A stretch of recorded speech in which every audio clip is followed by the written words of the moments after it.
Good morning. Welcome to the first session of this conference.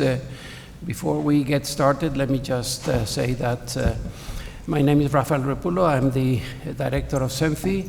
I'm the co-chair of the scientific committee of this conference. The other co-chair is Angel Estrada, who is not here. He's the injured person that you can see that was sitting in the first row before. We received 115 papers for this conference. We did a first screening, and then about 50 papers were sent to the scientific committee, and the outcome of this is the 12 papers that we're going to see between today and tomorrow. I would like to thank Luis Gutierrez de Rozas, who is indeed sitting in the last row, who basically did all the hard job of putting all the papers in suitable form to be processed, and did all these emailings to the speakers and discussants. Okay, now the rules of the game in this and the other sessions are as follows. Each speaker will have 20 minutes to make his or her presentation. The discussants will have 10 minutes, and there's going to be 10 minutes for general discussion. I have these cards here that basically I'm going to use them to keep tight control on the timing. Yes, I guess that without further ado, David is first. He's going to present this paper that you have on the screen. So the floor is yours, and here is the mouse. Thank you so much, Rafa. So, first of all, it's a pleasure to be in this audience and to be in this conference. And this is joint work with Alejandro, who's sitting there. If there's anything you like about the paper, Alejandro did it. You know, that's clear. If you know me and you see the paper, you'll understand very quickly why that's the case. Anyway, I guess that in this audience, and given the talk that we just had, the very interesting talks, it's very easy to argue that, monetary policy is a very relevant tool in the economic policy toolset. Okay, it affects relative prices. It's going to affect agents in very different ways. And what we're going to do in this paper is we're going to look at one specific agent, and that will be banks, that are at the core of the transmission of monetary policy to the economy. Okay, we know that banks can transmit monetary policy to the economy in very different ways. They can affect their lending. It can affect its deposit taking, its asset purchases. There's very different ways. And what we argue is that not only us, but many people, that understanding what actually determines the way that banks transmit monetary policy to the real economy is key. Specifically, what we're going to do in this paper, sorry, I just get to have the handle of the mouse, is that in this paper we're going to focus on one specific aspect of this bank monetary policy transmission, that is the lending reactions of banks to monetary policy changes, the so-called bank lending channel. There's so many channels in monetary policy that we can get lost. Here, basically, just think about, we want to analyze what happens in the lending market when monetary policy changes. What do we know about this? Well, we know a lot of things, and people in the audience are basically have found some of these findings, and we know that mainly there's a lot of heterogeneity in how monetary policy is transmitted to real economy through banks. Why? Well, basically, we know that there's important characteristics of the banking sector, like, for example, their size, their liquidity, the capital requirements, that actually shape how bank lending is affected by monetary policy. But it's not only bank characteristics, there's also banking market characteristics, like, for example, a recent paper by Dressler et al. That argues that it's the competition in the deposit market which is a key driver of how this monetary policy is transmitted. What we're going to do in this paper, we're going to talk about one novel specific element. And this is important. The element we're going to talk is a bank market characteristic. So basically what we're going to be talking about is local lending specialization. I'm going to be very clear in the talk of what we mean by this. But mainly, where we started our project is by the finding that, well, we can observe that banks heterogeneously specialize in different lending markets, in different geographical markets. Okay? And then there's papers that argue that this can give banks different incentives to, for example, acquire specific information about those markets, and also makes banks more or less prone to be affected by market-specific shocks.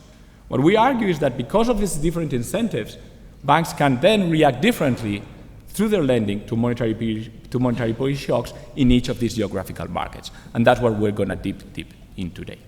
Okay? So basically our research question is quite clear, does this local lending market specialization affect the transmission of monetary policy through banks' loan supply. And what we're going to do is we're going to analyze the relevance of each geographical lending market for a given bank, and we're going to focus on the US mortgage market. Okay? Among all of the markets we can look at, we're going to be looking at the US mortgage market. For you to have some idea, in our data set, this is around above 50% of all of the on-balance sheet loans that banks have. So it's a very relevant market for the banking sector. Okay? And when we talk about monetary policy changes, we're going to have two main elements to analyze.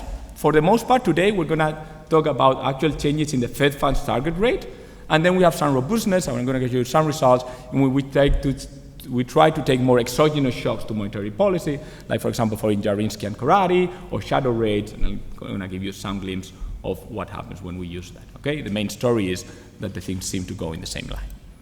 Now, this is our key variable. So, this is the important thing for today. After this, I think it's easier. So what do we focus on? What we focus on is we want to capture how relevant is a given geographical market, what we define as a county, for a given bank. So basically our measure of specialization, which is for a given bank, a given county in a given year. So if you have the numerator is all of the new mortgage lending of Bank B in County C in a given year, divided, and this is fundamental, by the total amount of new mortgage lendings of that bank. So we're looking at the relevant weight of new mortgage lending in the bank's portfolio. Okay, that's our measure.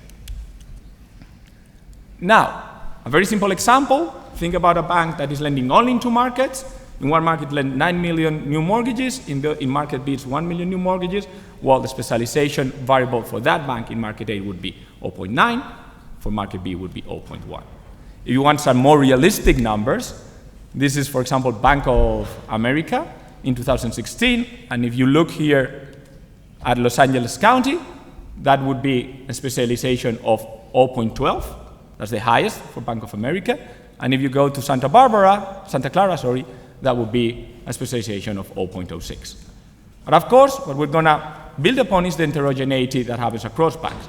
So if we pick another bank, much smaller, a credit union, what do we have? We have in the same county, Los Angeles, the specialization for that specific bank would be much smaller, 0.015, whereas in Santa Clara, it would be 0.52. So this difference, this heterogeneity is what we're going to exploit in our research. Okay? So now, something relevant is to differentiate between two measures. One is the specialization measure. Let's recall that is the geographical importance of a county for a bank, versus another measure that we're going to use, and that has been used in the literature, which is the market share.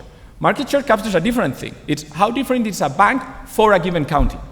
Okay? So they might seem similar, but you can see that basically the denominator is what changes. In one is the total portfolio of the bank. That's our main variable. In the other one is the total lending in the county.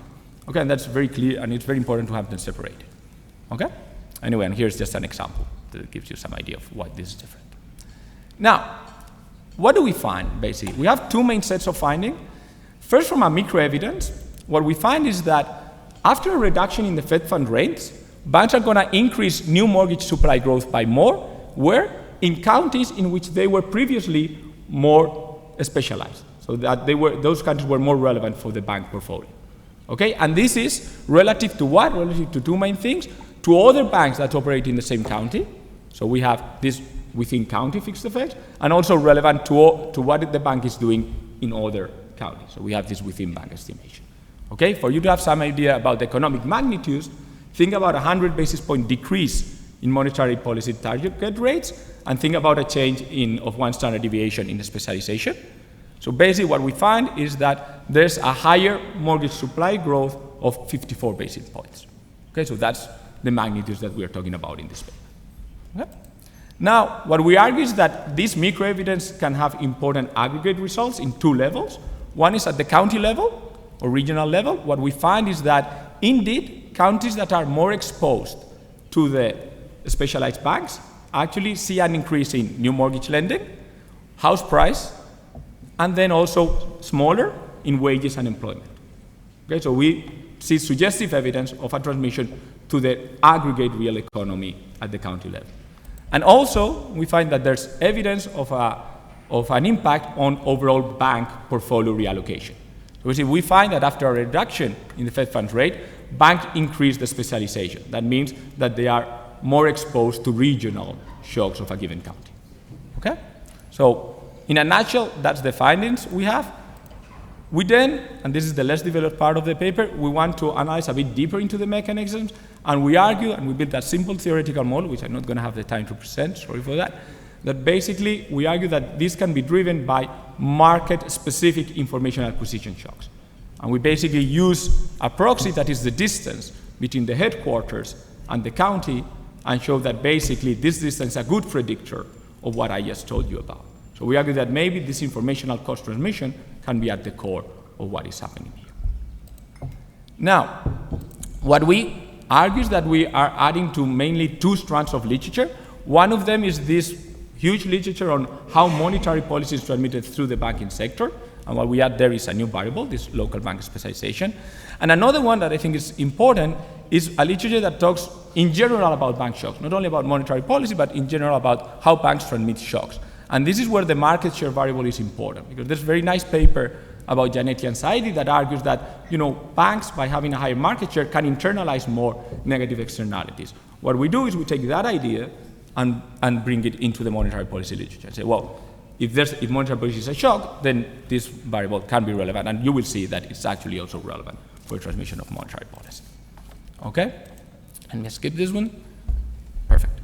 So what's the data we're going to use? We're going to use data from 94 to 2019, and mainly, I want to stress this, for today, the main data, and in the paper, is HOMDA, so Home Mortgage Disclosure Act. We're talking about new mortgage lending in this paper. Okay? Now, what's basically in a nutshell, what's the idea we want? So think about Bank One. Bank One, in a given year, gives 9 million new mortgages in Market A and 1 million in Market B. Then there is a Fed funds change, and what we see is that this 9 million goes to 12 million in Market A and 1.25 million in Market B. So there's an increase, if you want, of 33% in the lending of Market A and only of 25% in Market B. So what we're going to do is we're going to try to estimate this effect, and what's crucial is that one fundamental problem that we have is that, okay, but Market A can be fundamentally different from Market B. Okay, so monetary policy can affect Market A, some fundamental fashion, and what we're taking is demand and not supply. Well, for that, it's what we have Bank 2. Okay, if we assume that basically the aggregate shocks of Market A are equally, Bank 1 and Bank 2 are equally affected, so basically homogeneous demand shocks, then we can use the growth of Bank 2 in order to basically see the difference between what Bank 1 is doing and what Bank 2 is doing to capture the effect of specialization. Long story short, what I mean is that the main threat we have is that there could be changes in local lending opportunities, and how we're gonna try to solve that is basically by including county time fixed effects. So we're gonna basically assume that there's homogeneous demand inside a given county for both banks. If that assumption is true, then what we can see is that we're gonna have a supply effect coming here. But I want to be clear that this builds on this assumption. Okay? And skip bank heterogeneity, it's not evident. So this is the main micro regression that we're running. What are we running? What we're running is the change in the growth rate by Bank B in County C in a given period. We are putting these bank fixed effects. We are putting fundamentally and crucially this county time fixed effect that captured these aggregate demand shocks at the county level. And our element of interest is this beta 1, which tells us how is the differential move by banks that are more or less specialized in that county to a change in the Fed funds rate. Okay, so that's basically what we're going to be running. And what our results, let me skip the growth variable. What we're basically finding is that after a decrease in the Fed funds rate, so that's negative here, banks increase new mortgage lending growth by more where they're more specialized. So remember, negative times negative, it's positive. Okay, so that's basically what we're finding. And as I said, basically the economic magnitude is 54 basis points if you take 100 basis point decrease and 1 standard deviation difference of a specialization. Okay, you can see if you focus on how stable the coefficient is, that including some of these county year fixed effects can be relevant because it captures part of the effect, but at least you see some stability in the sign, so we don't see any change. That gives us some consistency, if you want, on the direction. Maybe not so much on the exact point estimate, but just on the direction of the Fed. Okay? So then what we do afterward is we include some other relevant market structure characteristics. One of them fundamentally is this market share that we were talking about of genetic anxiety, and also other measures like deposit market competition. Long story short, the coefficient basically doesn't change very much. One interesting thing is that it looks like market share is also a relevant factor for the transmission of monetary policy. So I think that's also something to highlight. And if we want to talk about wrestlers, navel, and so on, we can talk over the break, but there's something there, but again, let me skip that, okay? Anyway, so once we have that, what we basically change, we say, well, this changes in monetary policy shock, in monetary policy rate. What we now want to do is sort of more exogenous changes. And for that, we're going to use, exogenous monetary policy shocks a la Jarinsky and Karady or shadow rates. And the main message is that if anything results are stronger, okay, the economic magnitude is stronger if we use these exogenous or pseudo-exogenous shocks, but the main idea still holds. Banks do more where they are more specialized after monetary policy easing, okay? There's a lot of robustness there. I don't have time. The main thing I want to say is that we find that this is especially relevant for easing of monetary policy. That's why I'm always saying this 100 basis point decrease, okay? Because that's some finding that we find. Let me skip these new small business loans, but there's basically just to tell you that it looks like when we look for new business loans, there's also an effect there.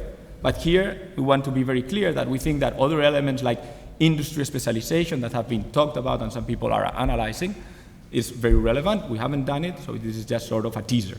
What it looks like for small business loans is also important. We honestly think it's much more relevant for mortgages than for small business loans because of these industry factors that I think are much more important here. Now, once we have the micro evidence, what we do is we say, well, does this aggregate? And the main story for you to have in mind is it does aggregate. So the first thing we look is at the aggregate county level, and basically what we want to highlight is, well, if this is true, what should mean is that counties that are more exposed to banks that are specialized in them should see an increase in new mortgage lending. We find that.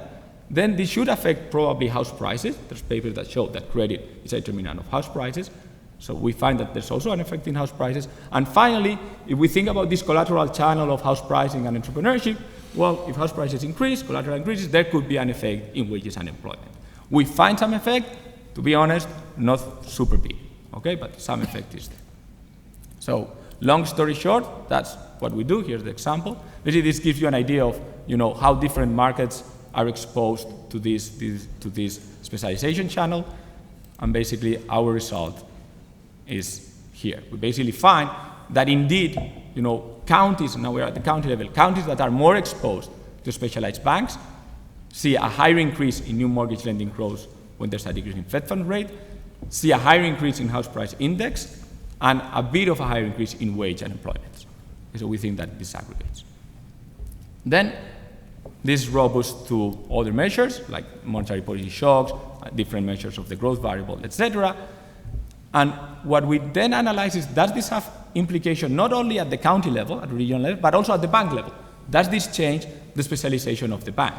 It should change, like our results would be in line of changing the specialization of the bank, and that's what we actually find. We basically, let's skip what we actually do, there's nothing fancy there. But basically what we find is that after a decrease in Fed fund rates, banks become more specialized. Okay, that means that they are more exposed to regional shocks. Okay, that's basically one finding that we have. And finally, this will be, if you want, the main part of the paper. At the end, we want to dig a bit deeper into the underlying mechanism that is driving this result. I'm very sorry, I'm not going to tell you about the model. The model is super simple. There's nothing there to really to look at. But the main idea is the following. What we argue is that banks have differential heterogeneous lending cost in each market. So it could be different for banks to, create a good screening mechanism in a given market versus another. Why? Because, it has already more information about one market than the other, because the offices, the way it's structured is nearer to the head office, whatever. Okay, we don't enter into that. I'll enter in a second in this distance variable. Well, if that's the case, then the reaction to a monetary policy is going to depend on the curvature of this marginal lending cost. Okay, and that's what we built on. And we basically built on a model that basically gets these findings, and more importantly, we try to proxy this heterogeneous marginal information cost by the distance between the headquarters and the given county. So let me script the model. You will see that it's just the convexity, what's giving us this, so no fancy things there.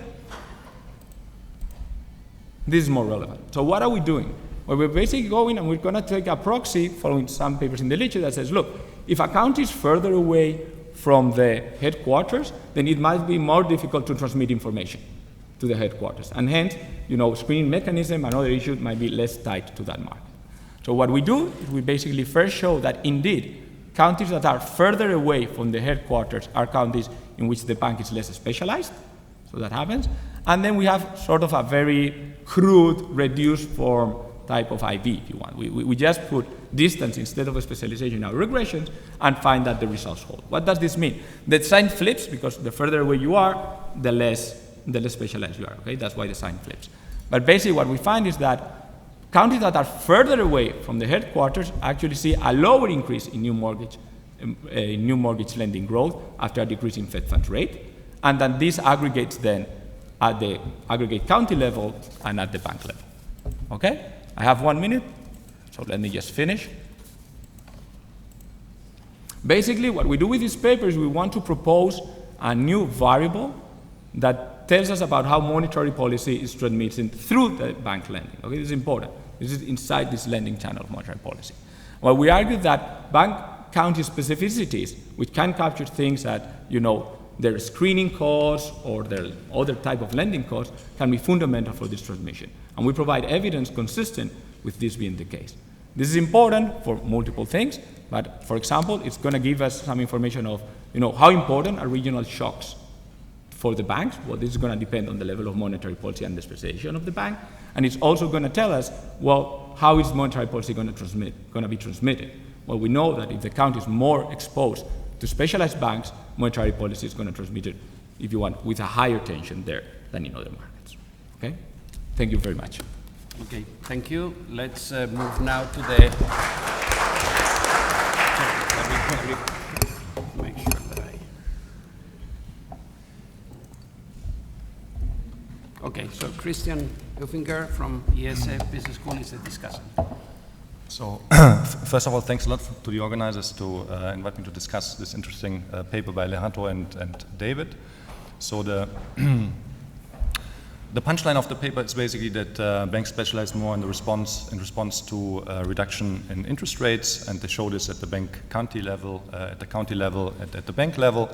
They then rationalize this finding in a theoretical model that includes heterogeneous marginal lending costs, different across markets, showing that if these marginal lending costs are lower, banks lend up to a higher threshold, so they lend more in markets where they have information advantages.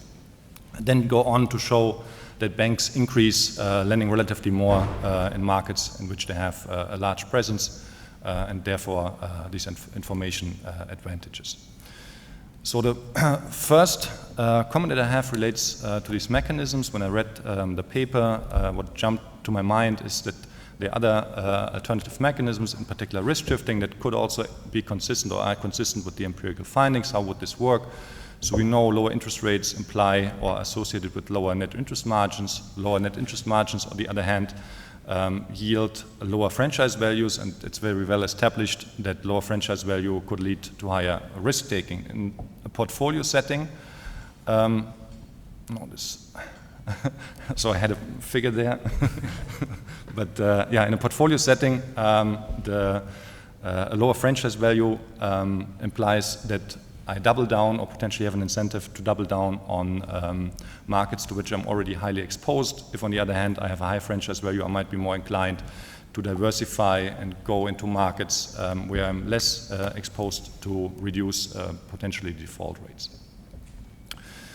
So to show this information channel, the authors use physical distance between bank headquarters and loan markets as a proxy for informational distance, but Lower physical distance could be, of course, also correlated with the bank's pre-existing exposure to a particular market. So using this test is likely difficult to tell apart both mechanisms. Idea here, or potential suggestions, would be to focus on mortgages that are originated to sell. So if they don't end up on the bank's balance sheet, they are not relevant exposure. So this would rule out the risk-shifting channel if you find there the same evidence, basically. And it would also be potentially informative to look at the composition of mortgages that originated to hold versus mortgages that originated to sell, and how this changes after a rate change.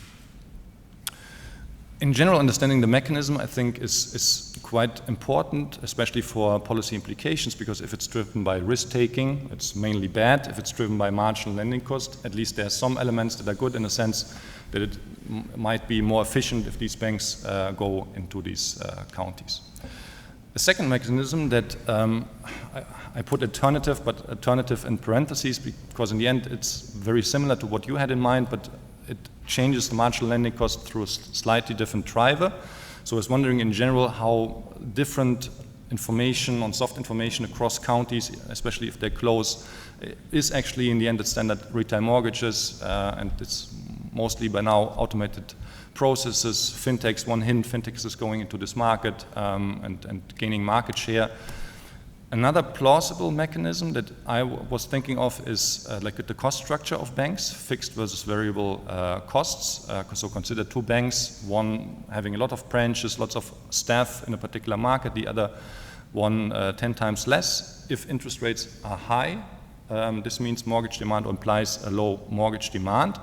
So having a large brand network is probably, means a lot of free capacity because it's undercapitalized. But then if interest rates go down and mortgage demand goes up, the bank that already has a lot of branches there might have an easy time to scale up because economies of scale is going to be huge, while a bank that's not yet very active in this county would need to open new branches potentially, hire new staff, so would have like discontinued when it scales up and very high potential setup costs. Suggestion here, first, I think as far as I remember, there's data on bank branches by county which you can use to capture proxy the cost structure. Even more useful maybe is using data on online lenders or lenders without physical presence. So these lenders shouldn't differ in the cost structure across counties. Neither should they differ in terms of the soft information if they do this mostly automatically.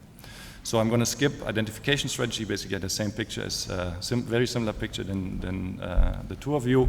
But given your comparisons, that you're comparing the lending of different banks to the same market and from one bank to different markets depending on how they're specialized, this could lead potentially to these forbidden comparisons. So there are a couple of papers now showing that when treatment effects are heterogeneous and units are treated at different points in time and or they're treated or the treatment is continuous, you can have coefficients that are not potentially the weighted average of the unit level treatment effects. Why? Because of forbidden comparisons. So this can happen if you compare treated units to already treated units and units that are treated more to units that are treated less, and both is happening, potentially happening in your setting.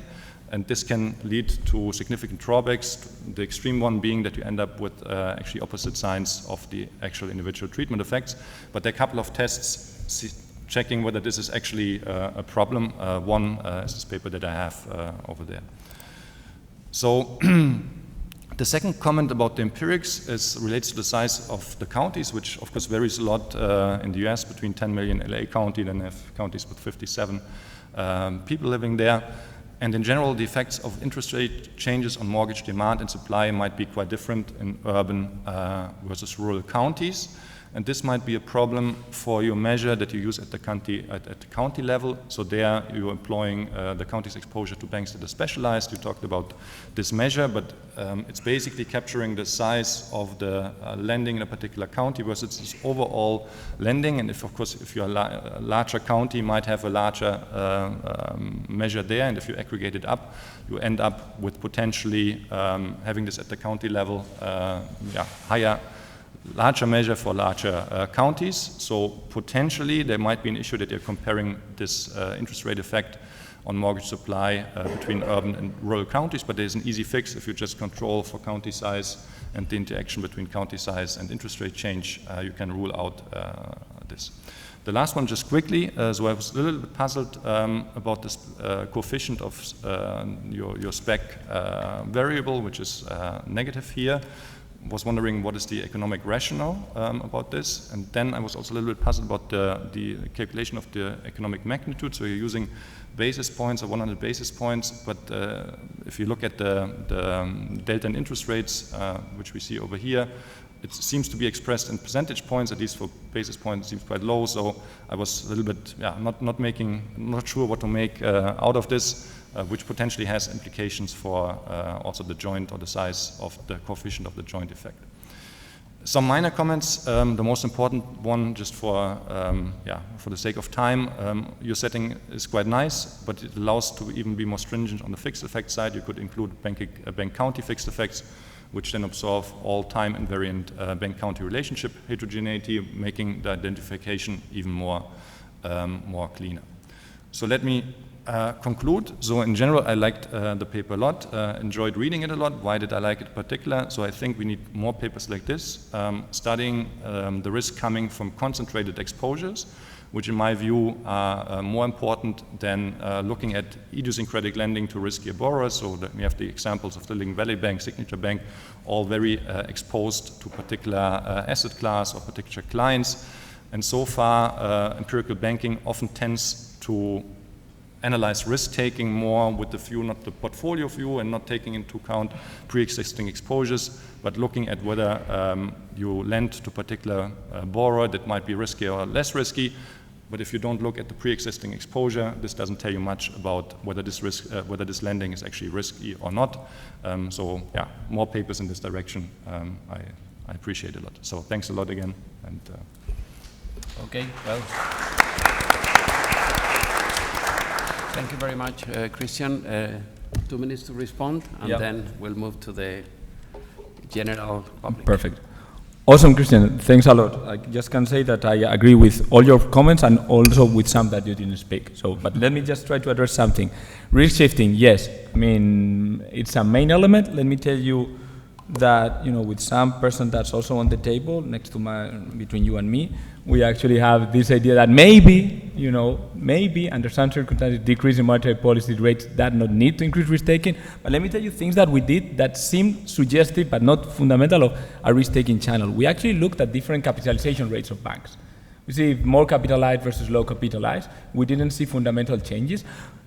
We actually looked, we didn't look exactly at what you're saying, and we're going to do it. I think it's a very good idea, it's originate to sell, but we looked at the difference between the whole sample and the only originate to hold, which, you know, by definition it should be something like that. We didn't see out of the top of my head that there was a big change, but we're going to focus on that. So awesome thing, we're going to look at that.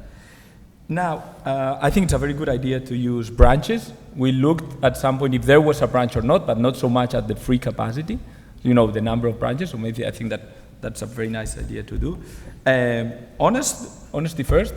The forbidden comparison, I'm going to look into it because I really don't know what that paper is about, so I'm not going to say anything more. I think your points are totally right, so let me go there. And finally, the county size, what we do look at, in order to try to see this comparison, we do look at, but you didn't have it, so it's unfair for you, but we did look at different income levels, income buckets. Because that could be also, you know, it's true that county size could be a main driver. We also think about income buckets. We didn't see a lot of difference in income buckets, but the fix for county is easy to do. We should do it. Let's do it, and that's it. And yeah, basically, and that's it. Okay, so general questions from the audience. Xavier, I expected you to raise your hand, so this is rational expectations. Go ahead. There is a microphone coming. No, to the first row. So on the issue of risk-taking, maybe you could look at delinquent mortgages or like non-performing loans, no? Because and if there is a difference, means maybe risk-taking. No, if there is not, it's in favor of your channel. Okay, let's Vero in the 2 rows behind. Thank you. Very interesting paper. Just one question. Your paper talks a lot about local specialization in lending, and I wonder when we see banks that are locally specialized, should we think of them also specialized in their funding, specifically deposits? And if so, given that the counties might be different, those that, larger or smaller counties in terms of specialization, and the same goes for regional banks versus whether we think that maybe those demand shocks are probably correlated with mortgage demand, whether that would imply a problem. I know you have a lot of fixed effects there, but I don't know how But it it's a might fair help. point. Okay, any other question? Yes, Pedro. Very interesting paper. Can you comment more on the effects of the positive versus negative of the changes in interest rates on possible asymmetric effects of how they react? Do we see the reversal? Or how do they? Pedro, that was my question. Javier. Very interesting paper. I was wondering what will be the non-specialization benchmark, and if you can develop the measure of a specialization based on the non-specialization benchmark. I think according to some sort of portfolio theory view, it will be like all banks will be lending to each county in proportion to the importance of mortgage lending, of the county in total mortgage lending. Of course, we are very far from there. And once you are far from there, you will have banks with lots of zeros, not lending at all in any county. So, and I will not expect the increase from zero to be different from zero, except very exceptionally. So I wonder whether that is influencing the found coefficient, that you only grow in those counties where you already have. And this goes with the fixed cost story. Then you find that market share also matters. And my problem with this is that dynamically, what determines market share and what determines a specialization is the same choice. So, and if you, when you are specialized and the reference rate goes down, you increase lending. Somehow you are increasing your specialization, but maybe you are also increasing your market share. So I think that then extrapolating to what will be the general equilibrium implications of this is a bit tricky. You have this sort of non-homogeneity along a potential growth path, or at least for if you are in a period of decreasing interest rates over a long period, I will expect then a very different allocation of lending across counties resulting from this. And well, I don't know where it takes. I'm puzzled by the results. I think they are intriguing because I would like to see what is the structural model that is able to produce these results. Okay, David. Yeah. You have 3 minutes. Okay. Right. So, okay. Let's short question. It will be very short. So thanks for the conference. So I was thinking, when you talk about the specialization, you're talking about the market share, as Javier said, more or less, but I was thinking about the specialization in different sectors as well. Because given that you've got the data at county level, you might have like a different specialization in sectors across counties. So in the example of LA, you said there you've got Silicon Valley, for instance, so I guess that banks are specialized in lending to financial sectors or maybe some startup, while in some other rural areas, the specialization might be in real estate, let's say. So that was my question, whether you can take that into account. That was all. Thank you. Okay, David, you have to be fast and efficient. Okay, that's difficult for me.